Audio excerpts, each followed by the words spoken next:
Magandang araw, magandang hapon, magandang gabi sa inyong lahat.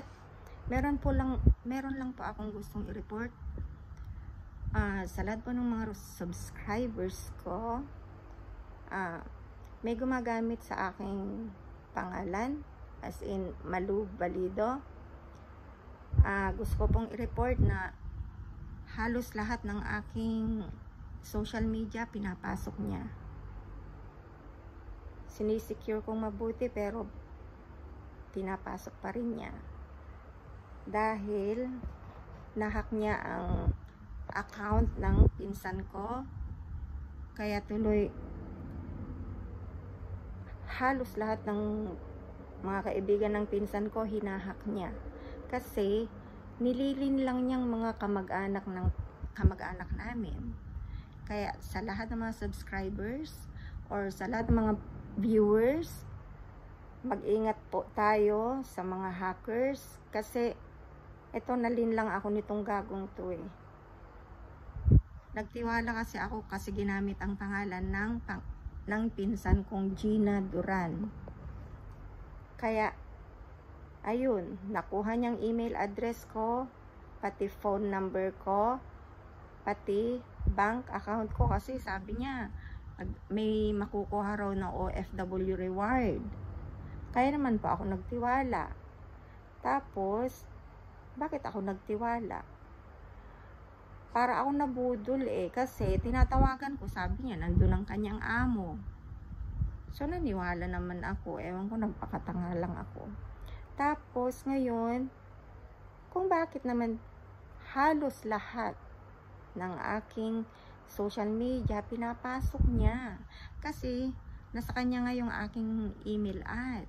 Pero pakiusap ko lang, pagka ginamit ang aking pangalan sa pangungutang, sa paggawa ng mga pictures na makakasira sa aking pagkatao, kung sino man yung mag-post na yon, hindi po ako. Kaya ikaw na hacker, tumigil-tigil ka na. Sana mapapanood mo to, itong video kong to, at ipopost ko sa social media. Maraming salamat. Ginamit po niya ang pangalan ng pinsan ko, Gina Duran, sa pang-i-scam at saka pang-hahack, at ang dami niyang nakuhang pera. Nagpapasalamat po ako dahil sa akin wala siyang nakuhang pera dahil nasabihan ko kaagad ang mga kaibigan ko, mga kamag-anak ko. Kaya awa ng Diyos, wala siyang nakuhang pera. Pero iniisip niya siguro may makukuha siya sa aking mga social media. Wala lang naman yun dahil para for keeps lang yun. Hindi naman para kumita. Wala akong kita. Kaya wag mo akong i-hack. Wag mo akong pilit hinahack. Sa TikTok, pilit mo rin pinapasok. Wala ka naman makikita. Wala ka naman makukuha dun. Wala akong kita dun. Sa YouTube, ganun din.